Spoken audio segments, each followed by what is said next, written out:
जय जिनेन्द्र। आज हम आपको सुनाने जा रहे हैं एक ऐसी अद्भुत कथा जिसमें एक क्रोधी हाथी मुनिराज के सत्संग से आत्मज्ञान प्राप्त कर मोक्ष मार्ग पर अग्रसर हो जाता है। यह है व्रजघोष हाथी की आत्मकथा, भगवान पार्श्वनाथ के पूर्व भव की प्रेरणादायक कहानी। एक धर्मात्मा हाथी अपनी जीवन कथा इस प्रकार कहता है। भगवान ऋषभदेव के पुत्र महाराज बाहुबली की राजधानी पोदनपुर, जहाँ से असंख्यात राजा मोक्षगामी हुए। बाद में यहाँ एक अरविंद नाम का राजा हुआ। मैं हाथी का जीव पूर्व भव में इसी अरविंद महाराज के मंत्री का पुत्र था। मेरा नाम मरुभूति था और कमठ मेरा बड़ा भाई था। एक बार हमारे बड़े भाई कमठ ने क्रोध के आवेश में आकर पत्थर की बड़ी शिला पटक कर मुझे मार डाला। सगे भाई ने बिना किसी अपराध के मुझे मार डाला। अरे रे, कैसा है ये संसार। उस समय मैं अज्ञानी था, इसलिए आत्र ध्यान से मरकर तिर्यंज गति में हाथी हुआ। मुझे लोग व्रजघोष नाम से बुलाते थे। मेरा भाई कमठ क्रोध से मरकर भयंकर सर्प हुआ और महाराज अरविंद दीक्षा लेकर मुनि हुए। हाथी अपनी आपबीती बताते हुए आगे कहता है कि हाथी के इस भव में मुझे कहीं आराम नहीं मिलता था। मैं बहुत क्रोधी और विषय आसक्त था। मैं समय शिखर के पास एक वन में रहता था। भविष्य में जहाँ से मैं मोक्ष प्राप्त करूँगा, ऐसे महान सिद्ध धाम के समीप रहते हुए भी उस समय मेरी आत्मा सिद्ध पंथ को नहीं जानती थी। उस वन का अपने को राजा मानने से वहाँ से निकलने वाले मनुष्य एवं जानवरों को मैं बहुत दुखी करता था। एक बार एक महान संघ श्री समय शिखर जी तीर्थ की यात्रा करने के लिए जा रहा था। हजारों मनुष्यों की भीड़ थी। हमारे राजा अरविंद जो मुनि हो गए थे, वे मुनिराज भी इस संघ के साथ ही थे। लेकिन पहले मुझे इस बात की खबर नहीं थी। उस समय संघ ने मेरे वन में पड़ाव डाला। मेरे वन में इस संघ का कोलाहल मुझसे सहन नहीं हुआ। क्रोध से पागल होकर मैं दौड़ने लगा और जैसे ही कोई मेरे चंगुल में आया, उसको मैं कुचलने लगा। कितने ही मनुष्यों को सूंड से उठाकर उछाल डाला, कितने ही को पैर के नीचे कुचल डाला। रथ, घोड़ा वगैरह आदि को भी मैंने बहुत नुकसान पहुंचाया। संग में चारों ओर हाहाकार और भगदड़ मच गई। क्रोध के आवेग में दौड़ते दौड़ते मैं एक वृक्ष के पास आया। वृक्ष के नीचे एक मुनिराज बैठे थे। उन्होंने अत्यंत शांत मधुर मीठी नजरों से मेरी ओर देखा। हाथ ऊंचा करके वे मुझे आशीर्वाद दे रहे थे, मानो आदेश दे रहे थे कि रुक जा। मुनिराज को देखते ही मैं अचानक स्तब्ध रह गया, क्रोध को भूल गया। मुनिराज मेरी ही ओर देख रहे थे। मुझे बहुत अच्छा लगा, जैसे वे मेरे कोई परिचित हों।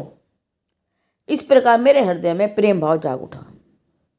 आहा, मुनि महाराज के सानिध्य से क्षण मात्र में मेरे परिणाम चमत्कारी ढंग से बदल गए। क्रोध के स्थान पर शांति मिल गई। जब मैं मुनिराज की ओर टकटके लगाकर देख रहा था, तब मुनिराज भी करुणा दृष्टि से मुझे संबोधित करते हुए बोले, हे गजराज, हे मरुभूति, तू शांत हो। तुझे क्रूरता शोभा नहीं देती। पूर्व भव में तू मरुभूति था और अब भरत क्षेत्र का 23वां तीर्थंकर भगवान पार्श्वनाथ होगा। तुम्हारी महान आत्मा इस क्रोध से भिन्न अत्यंत शांत चैतन्य स्वरूप है, उसे तू जान।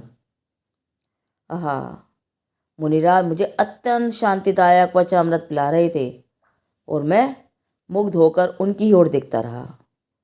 इतने में मेरी नज़र उनकी छाती के श्रीवत्स चिन्ह के ऊपर पड़ी। मेरे अंतर में स्मृति जागी।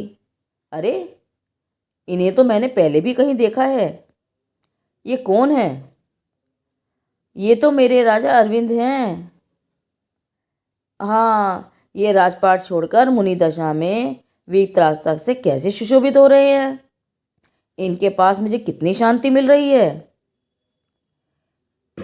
इन मुनिराज की निकटता प्राप्त करने से मैं क्रोध के घोर दुख से छूट गया हूँ और ये मुझे शांत तत्व बता रहे हैं।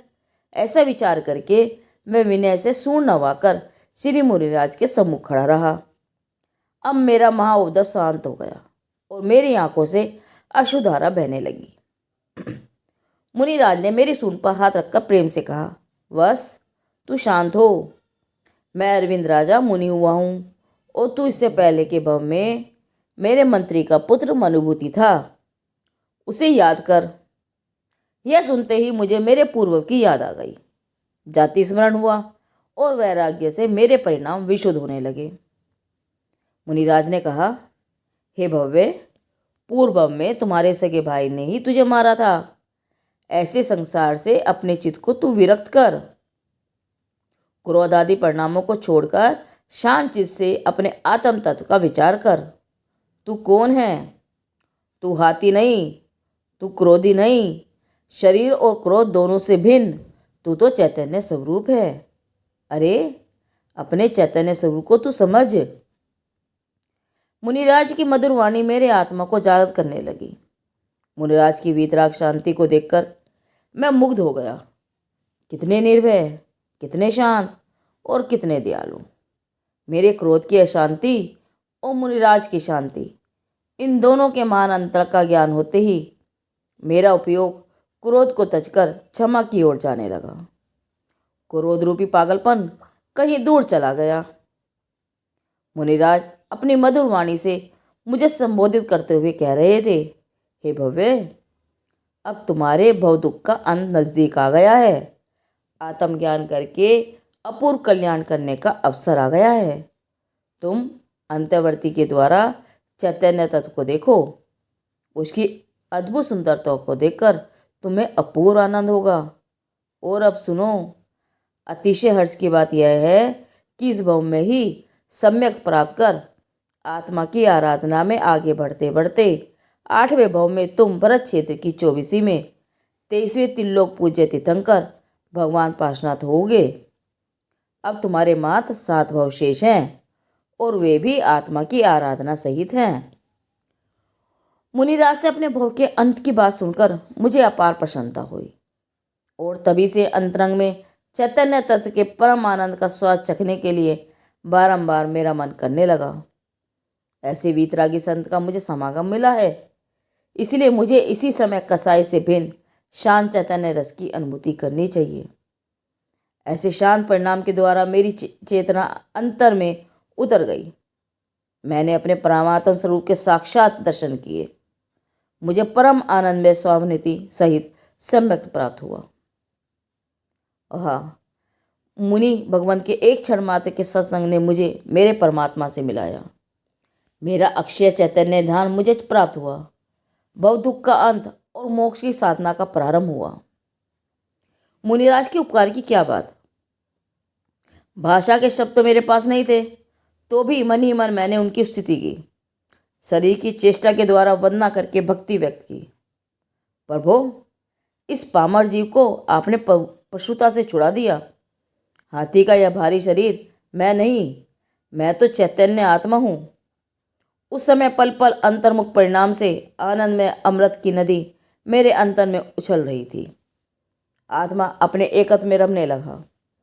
चैतन्य की गंभीर शांति में ठहरते हुए इस भव से पार उतर गया। कषायों की अशांति से छूट गया और मैं अपने ही में ही तृप्त हो गया। समय दृष्टि वह हाथी कहता है, मेरी ऐसी दशा देखकर संख्य मनुष्यों को भी बहुत आश्चर्य हुआ। ये कैसा चमत्कार है। कहाँ एक क्षण पहले का पागल हाथी और कहाँ यह वैराग्य भाव से शांत रस में सराबोर हाथी। मुनिश्री ने उन्हें समझाते हुए कहा, हे जीवो, यह हाथी एकाएक शांत हो गया है। यह कोई चमत्कार नहीं, यह तो चैतन्य तत्व की साधना का प्रताप है। कसाय आत्मा का स्वभाव नहीं है।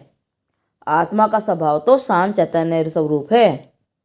यह हाथी इस समय ऐसे परम चैतन्य सुख का अनुभव कर रहा है और अब आत्मज्ञान प्राप्त कर मोक्ष मार्ग में प्रवेश कर पा गया है। इसका जीवन धन्य हो गया है। यह धर्मात्मा है और भविष्य में 23वां तीर्थंकर होने वाला है। यह सुनकर लोगों को अपार प्रसन्नता हुई। चारों ओर आश्चर्य और हर्ष का वातावरण बन गया। अनेक जीवों ने मुनिश्री की बात सुनकर, मेरी शांत दशा देखकर, चैतन्य की महिमा को समझकर समझ दर्शन प्राप्त किया। मैं शांत दृष्टि से मनुष्यों को देखकर क्षमा मांग रहा था और मन ही मन यह विचार कर रहा था, यह मुनिराज का उपकार है। इनके ही सत्संग का प्रताप है कि मेरा मन इनके प्रति कृतज्ञता से भर उठा। मुनिराज ने भी प्रसन्न होकर मुझे पुनः आशीर्वाद दिया। बंधुओं, यह हाथी कोई और नहीं, अपने भगवान पार्श्वनाथ का ही जीव है।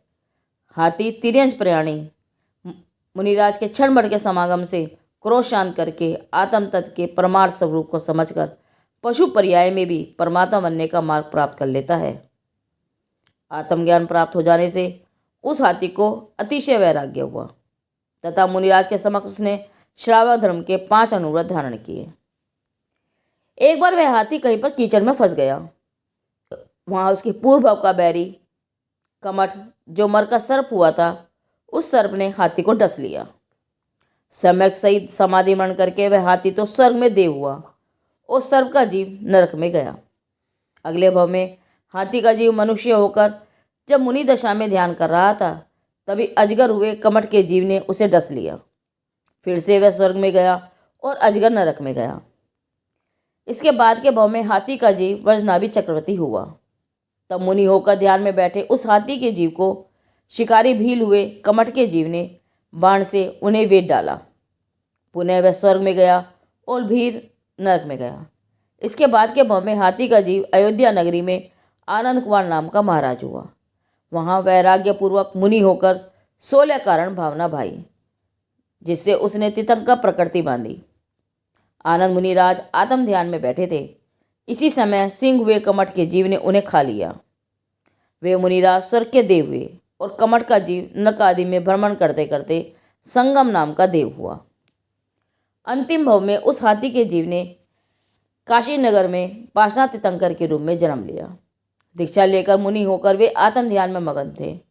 उस समय संगम देव हुए कमठ के जीव ने भयंकर उपद्रव किया, लेकिन पारस मुनिराज तो आत्म साधना में अडिग रहकर केवल ज्ञान प्राप्त कर तीर्थंकर परमात्मा हुए। इंद्रों ने आकर आश्चर्यकारी महोत्सव मनाया। प्रभु की चरम महिमा को देखकर कमठ के जीव उस संगम देव को अपनी भूल का ज्ञान हुआ। क्षमा मांगकर भक्तिपूर्वक प्रभु का उपदेश सुनकर सम्यक दर्शन प्राप्त किया। पारस के साथ लोहा भी सोना बन गया। धन्य है सत्संग की महिमा, जिसके प्रताप से हाथी के जीव ने मोक्ष मार्गी बन मोक्ष प्राप्त किया।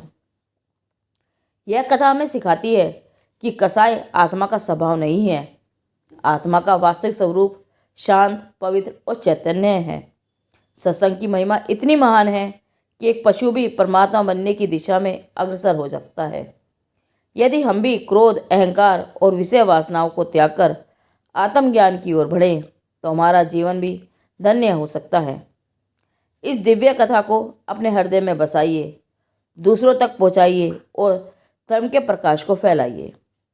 वर्षघोष हाथी की आत्मकथा जैन कथा संग्रह भाग 1 से ली गई है। जिनदेव की वाणी आगम वाणी।